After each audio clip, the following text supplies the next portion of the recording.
Welcome to the Stuhr Crazy Podcast, episode 5.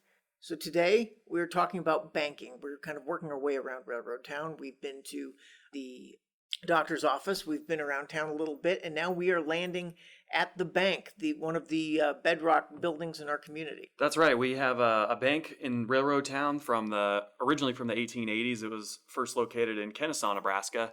And we're going to be talking about all things 1890s banking and into the 20th century as well. I'll tell you what, if you haven't come out and seen Railroad Town, the bank is a treat because it is so low-tech. It is so pencils and paper, and you can almost, see the guy in the visor counting the money. It's a lot of fun that way. So we're going to talk to one of our historians, Kay Cynova, and someone from our foundation whose name is Sam Kazda.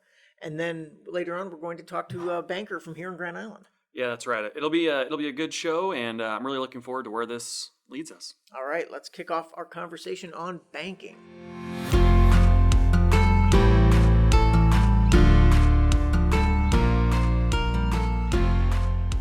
And welcome to the Stuhr Crazy Podcast. I'll be your host. My name is Rob Nelson. I'm here with the Director of Interpretation and the always interesting Kay Cynova. And joining us for the first time this week is Sam Kazda, and she is the Foundation Giving Coordinator for the Stuhr Museum Foundation. Would the two of you like to say hello? Hi, Rob. Hello, good afternoon. Sam is kind of the new guy around the museum, and she's interested in banking, so we wanted to have her on the podcast today. She's going to be chiming in here and discussing her favorite parts of history concerning banking, and I know there are some myths we would like to address about that subject, and some other fun topics as well. So let's just jump right in and see where the show takes us. So starting with the bank itself in Railroad Town, what are some of the fun facts about the bank in Railroad Town that we interpret? Well, the bank structure itself came from Kennesaw, Nebraska. And it sat on the corner of Maple and Smith in Kennesaw. It was originally up facing it's a corner entry, so it cornered off of both Maple and Smith Avenue. It was used not for very long. It didn't even make 10 years as a bank before it failed. E.P. Gillette was the person who founded that particular bank. It sat on that corner for a long time, and then a hardware concern in Kennesaw bought that property to build a brand new brick building, and they moved it to the back of their lot, and they used it as a storage for like paint and wallpaper. The Stuhr Museum eventually acquired this structure in the 60s. Was it a difficult process moving a bank from Adams County, Nebraska to Hall County? I imagine it was a long process. In looking at the records that talk about the early moves of any of the structures, they would plan these things out weeks in advance, and sometimes it would take multiple days up to a week. I have not run across anything that speaks specifically about how long it took to move that bank up from Kennesaw, but I imagine it took probably 3 days. Yeah. What about the vault itself? We also have a vault within our bank, and that's not from Kennesaw. It's actually from Nuckolls County, Nebraska. How did that come about? The bank itself, when we got it, was an empty shell, so it didn't come with any of the banking furniture, the grates and the vault and everything. But the vault that we do have came from Nelson, Nuckolls County, and it was installed in 1969 in there. And I understand from some of the notes that it was a particularly heavy thing to deal with. It is a massive vault door. Yeah, I did some research myself, and we'll talk about vaults in a little bit, but I know they weighed several tons, and oftentimes banks actually were built around the vault. The first thing that was constructed was the vault, and then the bank would come up around that because they weighed so much. I think a lot of the earlier banks also had just small safes as opposed to full vaults. Interesting thing about the vault in Railroad Town is the vault has a window, not particularly secure location, and we don't know if that particularly was where the vault was. There's no like brick or concrete enclosure that normally you would think of as a vault. So it's very likely that the early security there was actually a safe and not necessarily a vault. Right now, you have your choice between a steel door or a glass window Correct. to break into Correct. in Railroad Town. Well, as you mentioned earlier, Kay, the bank originally didn't last that long. It didn't even make it 10 years, starting in 1884. What could have caused such an event to close a bank within 10 years? Well, it was one of the series of Great Depressions that we had starting in 1893. That's the year that that particular bank failed. And it was a casualty of, and that's early on in the Great Depression of the 90s. So they failed rather early in that particular process that lasted for many years. Don't recall particularly what came next in Kennesaw, but that bank, E.P. Gillette, I'm trying to track down E.P. Gillette and find out what happened to him, but I have not yet had a chance to do a lot of that research. Yeah, for those of you unfamiliar with this period, the Panic of 1893, as it was called, and probably incorrectly called because it lasted throughout the 1890s afterward, but it was the Great Depression in the minds of many Americans until the official Great Depression of the 1920s happened a generation later. But the effects of this were felt for quite some time, and a lot of banks failed. Just some statistics here from America during this period: 15,000 businesses closed during the Panic of 1893, and throughout the rest of the century, as well as 500 banks and 74 railroads also went out of business during this time. This is when a population of 62 million in the U.S., by the way, in 1890. A little bit of history. This event, I think, was largely due to the Gilded Age time in America, where there was a lot of industrial expansion, there was a lot of railroad speculation, things were oversupplied, overproduced, overexpansion, especially in the terms of railroads. Also couple that with a string of droughts across the country and poor crops. Yes. Am I on the right track here? Yes, you are. Between the economic issues, and that involved a lot of the usual suspects playing tiddlywinks with money and all that, and then couple that with the environmental crisis of drought and locust plagues and all that other stuff. It was not a fun time to be here in Hall County. It was rather dire straits for a number of years. I know that there were, I think, 5 banks in Hall County at the time, and only 2 survived this decade. Yeah, just devastating. We were not immune to this panic across the nation, as we said. Unemployment rates I have here between 17 and 19% across the country. In some areas, between 20 and 25%. It was a rough time. And I think it took a little bit longer for recovery here in the heartland, because a lot of times, and we still see this today, a lot of things will start out on the coast and they'll kind of move to the central location. But I think it was a lot, our recovery here had a lot to do with the impact that farming felt because of the drought and the locusts and that. Well, let's move on to another topic today. What accompanied these panics or depressions at the time during these times in the 19th century were what were called runs, bank runs. Let's talk a little bit about that. What is a bank run? Bank run starts when somebody does not feel that their money is secure any longer in a bank, and they start talking to all their friends, and they start getting a little bit edgy, and pretty soon everybody's going to the bank and requesting that they get their money back. Yeah, a lot of times it doesn't even need to be true that there is. Yeah, you can start a false run on a bank. Yeah. It's all you have on social media. It would probably be really easy today. Today there are things like the FDIC, which was created to kind of prevent those. But not till after the 1930s. Yeah. So After the crash in 1929, the Roosevelt administration signed the Federal Deposit Insurance Corporation in 1933 or 1934, I believe, and also at the same time created the National Credit Union Administration, which regulates and insures the deposits at credit unions. So that did a lot to prevent the continuance of bank runs which had happened prior to this, 50, 100 years in American history behind this event. if you look at the economics of the 19th century, it's like a roller coaster. You have, like, every other year or every other decade, there was an economic downturn, and then there was a peak period, and then it was back down. That seemed to occur a great deal.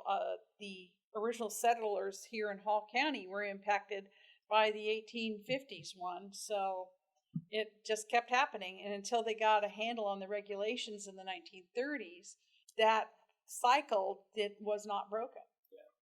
A really good piece of material culture that sort of lends a lot of illustrations to the things we're talking about. In our own collection here at Stuhr Museum, we have some safety deposit boxes from the early 20th century, and one in particular I'd like to talk about is safety deposit box of Gus Bonner, who's sort of a Hall County local legend.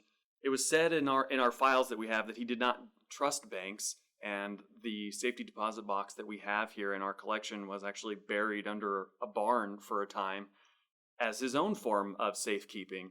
I'm assuming he wasn't the only one. No, there were a lot of people who found ways. I've heard stories, and a lot of those are associated with the 1930s. I've heard of people stuffing pillows and mattresses with their money. And case in point, the Cleary farmhouse, there is a false step. If you lift up the bottom step going upstairs, it opens up and you can hide things in there. Oh, really? You know, that could very possibly where they put a document box with extra money and things like that in there. So there were people who did not feel comfortable with banks, especially if a bank wasn't very well known. Yeah. They would try to keep as much as, and they didn't have a lot, so they wanted to keep a hold of what they did have. Well, I know, and we've talked about this outside of the podcast, the person who was selected to be a banker wasn't necessarily the person with the most acumen for being a financial guru, so much as they were more of a respected member of the community who would be Correct. sort of a figurehead who would command a lot of respect and assurance that their money would be secure with that person in the They community. were a trusted personage, and that was the name of the game. You had to have somebody with a trusted name who was well known in the community in order to make people feel secure. I imagine it would have been a really tough job, especially in some of the smaller communities at this time, early 20th century, late 19th century, for a banker to do their job, but also be a trusted friend of these community members, people you see every day. And we're going to talk later in the podcast with a banker from the present time in 2020. But yeah, you can only imagine the strain on friendships and relationships that would have come from. Especially if the bank failed. Exactly. And what do you do? Yeah, a lot of people ended up relocating to another community, which is what I suspect happened with E.B. Gillette. People did take some drastic measures occasionally to try and get their money out of the bank. We're going to talk a little bit about ways to prevent that. Another object in our collection here at Stuhr Museum is a burglar alarm from 1904 that was used in a bank here in Grand Island, Nebraska. Just in my own research, I found that the modern invention of the burglar alarm was not invented until 1853. So only had a few years being used before we were here in 1904 when this one was used. But there was all kinds of alarms before that. People used animals, including dogs and pigs and geese, I have read, to ward off people stealing money from the bank. But before that time, I think people just had to rely on all kinds of different ways for their own situation. Yeah, sometimes they would post guards at a bank if there was anything in the wind about something happening. I have not run across very many stories about that. That would be an interesting thing to look at in the history of Hall County to see how people felt about the banks. The banks did everything possible they could to promote trust, including publicizing the amount of money, cash on hand that they had on a regular basis in either newspaper or some type of advertisement that they would put out. That's definitely saying something. I feel like most banks didn't, or maybe still don't, keep that much money of their collective on hand at any given time because it's tied up in Well, the this or nature that of venture. banking is people deposit money into savings with the trust that they will earn interest on it. But then the bank will loan that money out so that they can make money off of the interest that they're loaning out. And so that's how they come up with extra funds to pay the interest on the savings and to also offer other banking services. Banks, sometimes, especially in the 19th century, in this area, would also sell tickets, steamboat tickets to go back to Europe or to send over to a relative in Europe so that they could come to America. They might also be associated with an insurance concern as well. So there was a lot of other things tied to some banks. You brought up steamboats. Let's talk about safes. Okay. And maybe right offhand that doesn't sound like the two would be related, but trust me, they were, especially in the 19th century. Here in our collection at Stuhr Museum, we have a few safes, and some of them weigh as many as 4,000 to 5,000 pounds. And if you can picture it, it'd be about 4 to 5 feet wide and maybe 2 or 3 feet deep, and just be one big hunk of metal that is on wheels that weighs that much weight. You didn't want people picking them up and walking off with them. Well, yeah, I mean, this would definitely prevent it, but how about we talk about before industrialization, how people would have moved these things?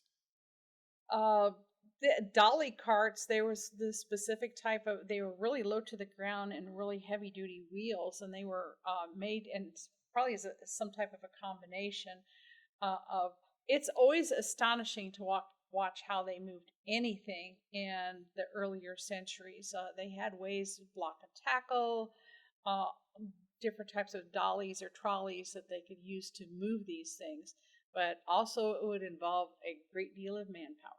And literal horsepower. Yes.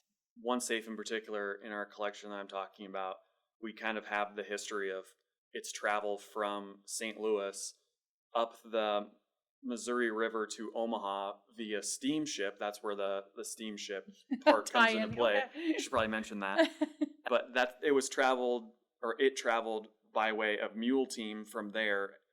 Several mules pulling this thing into or next to the bank, where it was then moved by a tremendous amount of brute strength and put into place in the bank. And this was in the 1860s.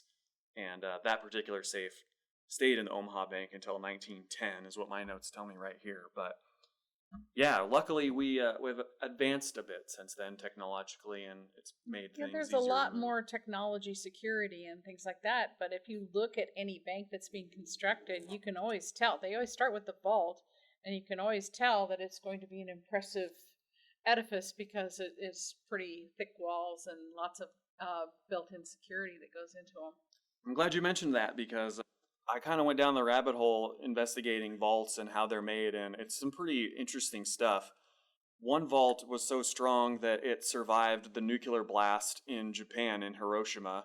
It was the Tikoku Bank in Hiroshima, Japan, and the contents survived intact after the bombing. So these things are no joke, people, and my hat's off to anybody, I guess, who can break into one. You earned it, in my opinion, but just kidding. But seriously. So yeah, the vault that we have in Railroad Town is, as we said, a little bit unique. I think it's accurate to a vault that would have been. Well, we also, across the street from the bank, we also have a really large Union Pacific safe in the depot as well. And that's, once it got put into place, there was no plans to ever move it. Yeah, it is quite heavy. Let's talk about where this is ultimately going. What everyone loves to talk about is bank robberies. This is a really mythologized part of American history. Every movie you've ever seen with a bank has had a bank robbery, similar to every Western movie that's had a shootout. It just they kind of go hand in glove. I know Sam's chomping at the bit to talk about a famous bank robbery that took place in Grand Island from the 30s. So let's bring in Sam and see what she has to say about that. Yeah, so Kay, you're going to have to jump in here and talk with me a little bit. But upon doing some research, the Grand Island Independent actually put out an article about the Great Grand Island Bank Robbery in October of 1932. Research shows that up to 9 men were involved in this robbery, and it was at the Nebraska National Bank in downtown Grand Island. Essentially, it doesn't look like anyone was ever really caught because people in the community were afraid to maybe bring up what they saw or see or tell if they saw any of the suspects. So do we know if the bank that was in Railroad Town was ever robbed? The Kennesaw Bank itself was not I have not found any documentation that it was robbed, but it was, again, less than 10 years in existence as a bank. Now, you can bring in interpretively that we had an event once where this quite young lad strolled into the bank and stepped up on the little steps that you could view into the bank. We had an event going on at the time, and he pulled out a wooden pistol and requested funds from the Railroad Town Bank, and the two clerks that were behind just pulled out their rather large reproduction guns and laid them on the counter, and he turned and left the bank. I don't know if you could count that as a robbery. Yeah, and let's talk about that. Did a lot of bankers have their own protection and weapons on them? I think on this occasion, it was specifically because it was an interpretive thing. It was if I remember correctly, it was a Civil War related event, and so that's why they were armed, but not necessarily. There are some banks that probably had guards hired, especially.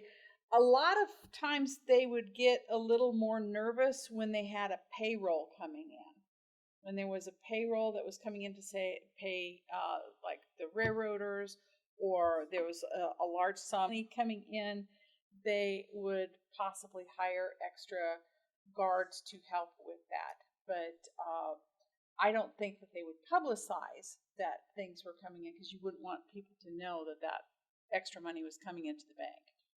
There is in our collection at Stuhr Museum, we do have a few pistols that were carried to work for such occasions. It was a banker from Shelton, Nebraska in the early part of the 20th century, and he had two pistols, at least the two that we know of, and those are in our collection as he described, to protect against bank robberies. Now, whether or not that was a very common thing to have happen, I don't know, but at least in one instance in rural Nebraska, it was. I think you started to see a lot more in the way of bank robberies when you're starting into the 1920s and 30s, as you go into that economic downturn at that period of time. And of course, it was romanticized by Bonnie and Clyde and all of that stuff that went along as well. There's also an arms race, if you will, alongside industrialization, when locks start to become much more advanced, and safes start to become much more advanced, and vaults and all of those things. Because as robbers try to break into safes or banks or what have you, the financiers attempt to outsmart them, and then they try to start outsmarting each other back and forth, and then the locks just become even more and more elaborate to prevent the other from succeeding. In this case, Sam, you mentioned the 1932 bank robbery. The robbers who actually got away with the money, and I have written down that they actually got away with $77,000 from teller drawers, smaller safes that were on hand, and in bonds and coins. What they didn't get into was the actual main vault of the bank, and the reason they didn't is because it was on a time lock, and time locks had been invented in the 1870s, and they really reduced bank robberies around that time, because before time locks, robbers could essentially kidnap a banker and force him or her under duress to open up a bank.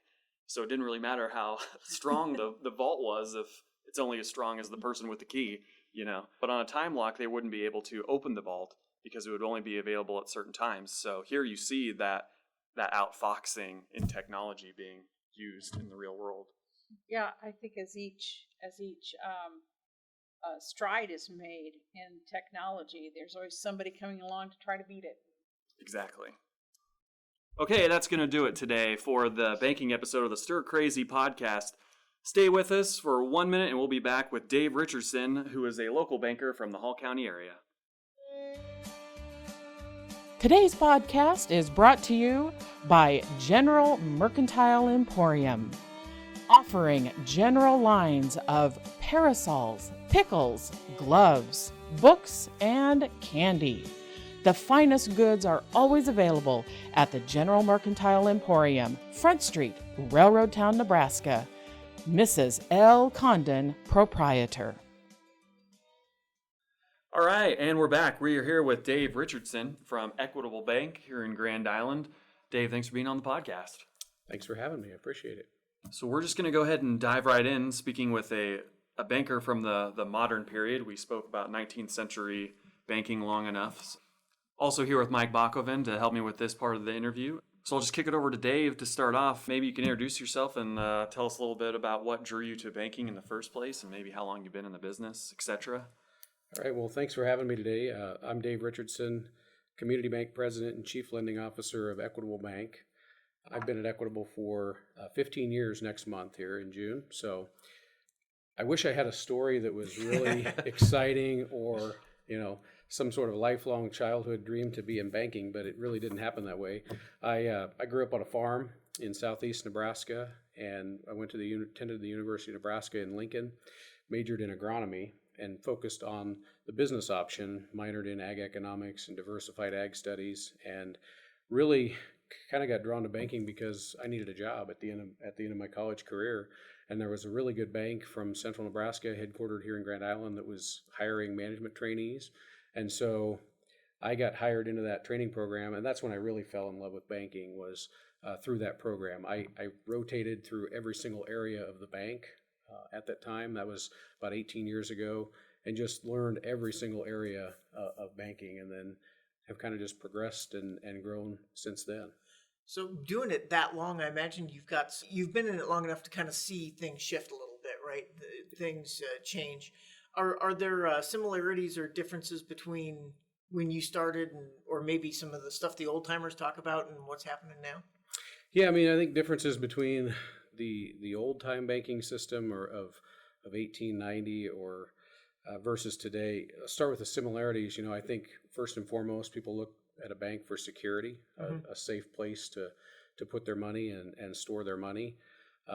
But then when you go from there, just on the security side, we're not protecting from stagecoach robberies or those types of things that happened back then. Today, it's more the cyber threats and some of the online security. So I think there's some similarities in the basic structure. The bank exists to take deposits from people, keep them securely, and fill a need by loaning that money out with a reasonable expectation of a return and expectation that you're going to get your money back. So other differences is just the branch banking, and if you look back in the early days, there was probably one bank for every little community, and today there consolidation continues to happen, and there are fewer and fewer banks. So where you might not have as big a footprint back in the day, today you've got interstate banking and a broader footprint.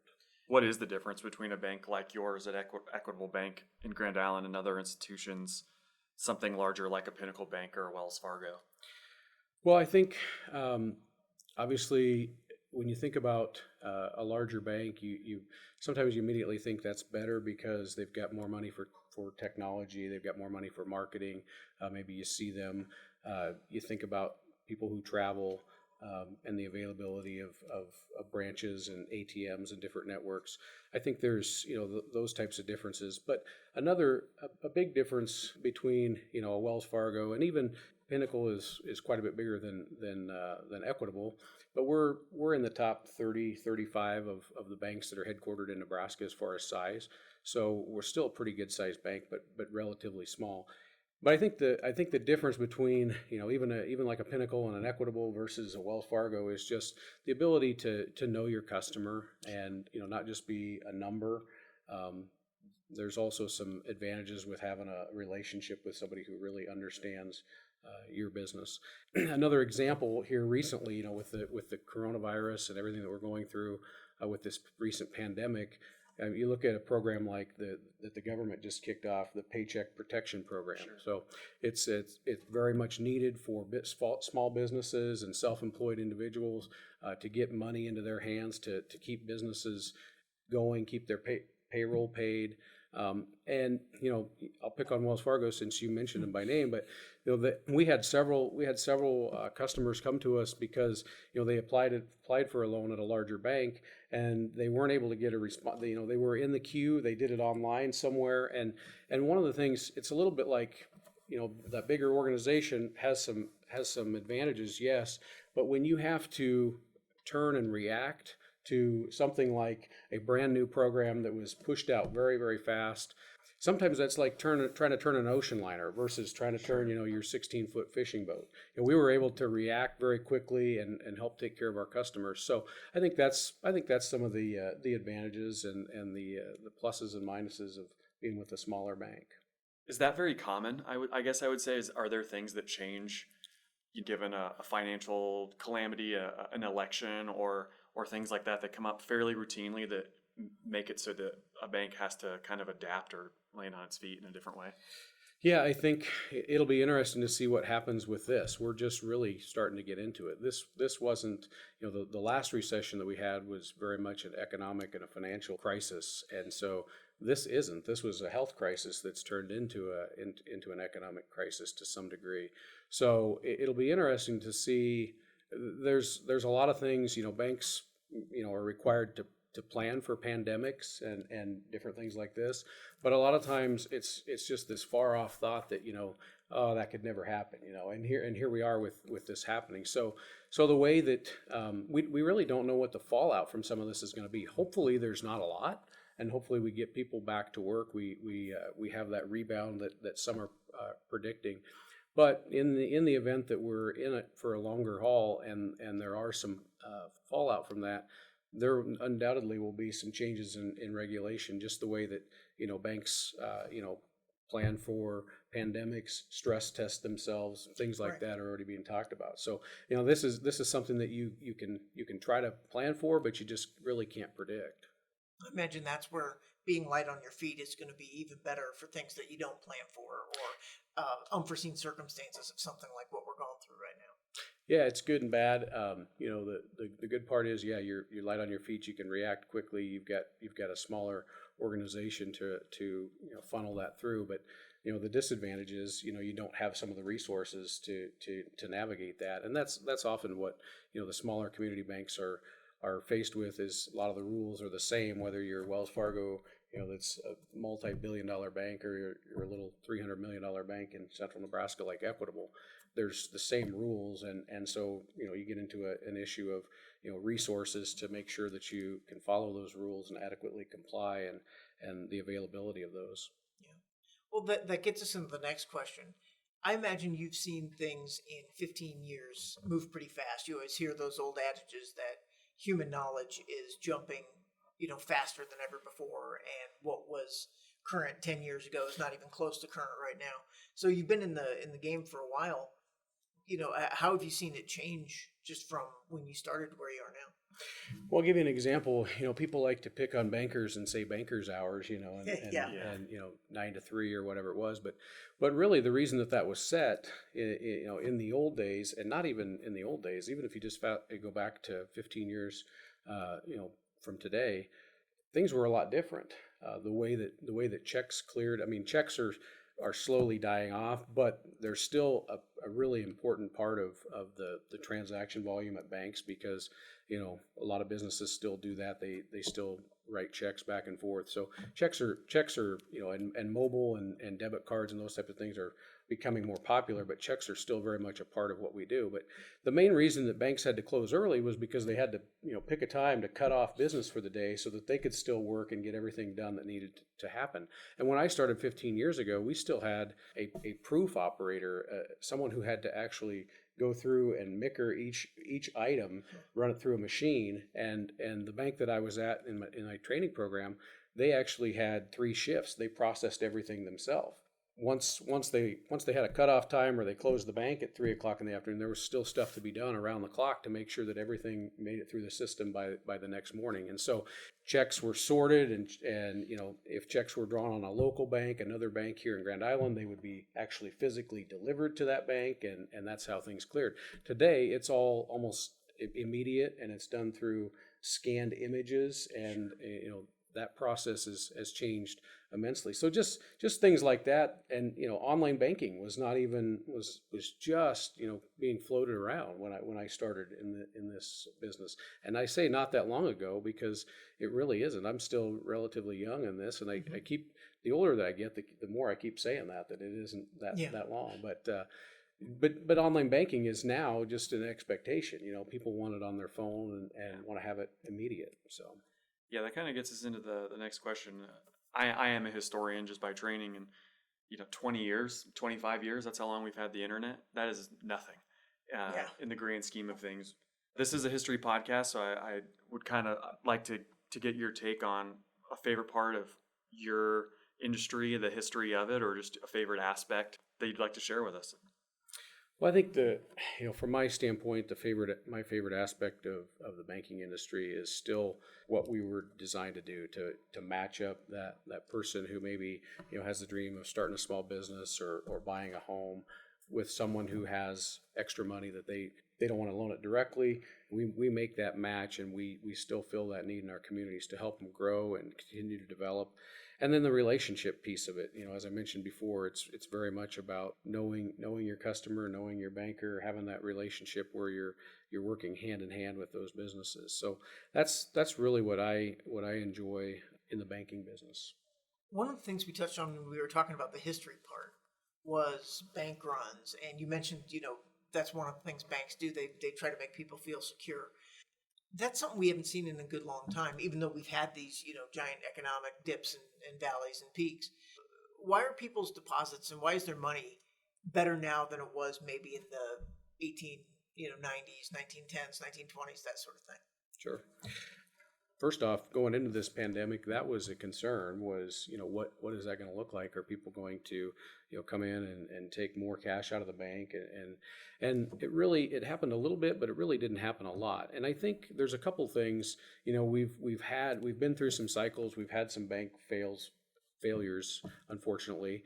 And people have learned through that how the value of the FDIC insurance, that it's pretty solid. That's been tested. It's also over the years been increased per depositor. But I think one of the biggest things that helps give people comfort is technology. I mean, today you can look and see, what your balance is. You can see transactions, right after you run them. You can turn your card off and on your phone, and just it gives everybody a peace of mind that their money is going to be safe, and that they don't need to worry about taking it out of there. Or the last thing is there's really nowhere else to go with it. I mean, That's true. There aren't a lot of other options other than if you want to take the risk of keeping it in your house or something like that. So I imagine you've run into people that do that. Yeah. I mean, Yeah, you get a few people.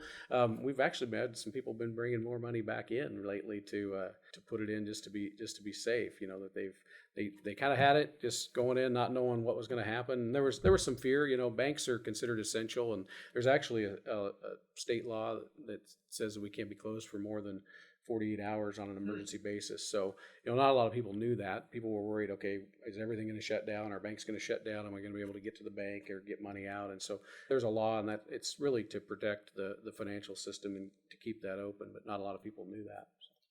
I just have one more question for you.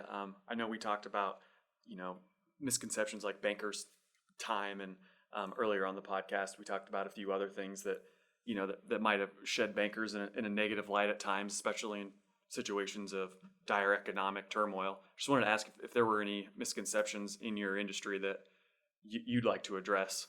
Sure. I think one of the misconceptions is that, as I alluded to earlier, the thinking of bigger is better. And that can be the case sometimes with certain technologies. People certainly want the latest and greatest technologies. They want things to work on their phone. Everybody wants payments and things to be real time.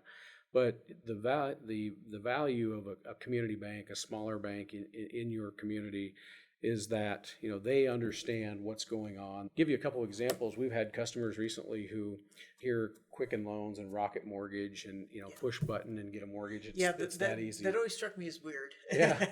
Yeah, and it's nice in a way. I've talked to some realtors in town. They really like it because it's a communication system to where they can just track everything through. They can see that mortgage kind of moving on down the pipeline. But what happens is customers come back to us and they say, hey, I got denied for this loan here at the 11th hour.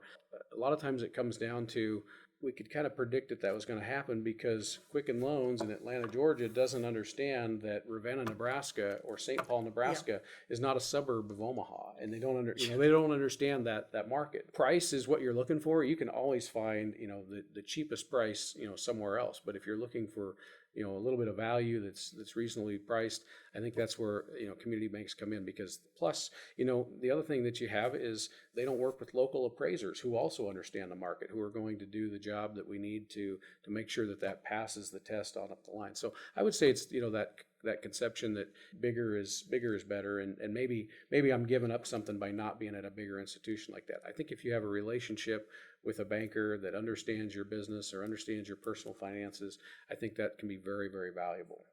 Is the last thing I wanted to touch on is, do you have any thoughts on like any banking history that you've come across? I mean, is it anything where it's like we were talking about some old bank robberies, or we were talking about runs on banks or stuff like that? I imagine you look back at that and that would seem really exciting based on maybe what you guys have to go through. Maybe I'm wrong. Maybe I'm perceiving it wrong. No, I think that's interesting too. We have at one of our branches, we have kind of a vault of some old records of the bank that go all the way back to, we were founded in 1882. Equitable was. Wow. So we're one of the longest institution here in Grand Island. So you just going back and reading through some of those minutes of the board meetings and seeing what was important, some of those archives. It's really changed how you used to get turned away if you went into the bank to make a payment or to make a deposit if you didn't have your passbook, your savings account. So that old passbook, sure. Some of those types of things that have changed are interesting. I really don't have any stories. I know Equitable back in the day, long before my time, had a robbery, and there was always a story of the bullet hole that was still up in the corner that everybody always talked about and pointed at and kind of showed that. So turned out to be kind of funny and laughed at. It was a very scary situation at the time, I'm sure. So yeah, but it's the kind of thing that captures the imagination. You hear a lot of people talk about it. So I think we're going to leave it there. Dave Richardson from Equitable Bank in Grand Island, thanks for being on the podcast. Hey, thanks for having me.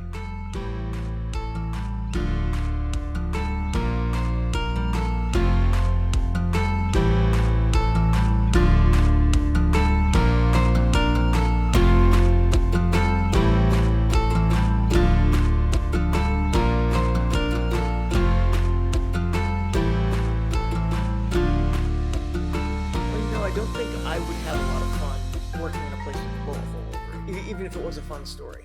Definitely not something you want to tell your husband or wife about on your first day home from work. Well, that's going to do it for this episode of the Stuhr Crazy Podcast. What are we looking at next week, Rob? Next week, we are going to be talking with Jared Stockwell. He's from the Grand Island Fire Department, and the episode is going to focus on fire departments and fire safety in the 1890s. And then after that, we're going to take a little bit of a break. So the way the podcast is going to work is that we're going to do 6 weeks on, and then we're going to take a little break and come back with another season. So if you've enjoyed this podcast, we ask you to please tell your friends, tell your podcast-loving family and friends about it. And we will be back next week. But we're getting to the end of the first season. It's been fun so far. I'm having a lot of fun. I hope we keep going with it.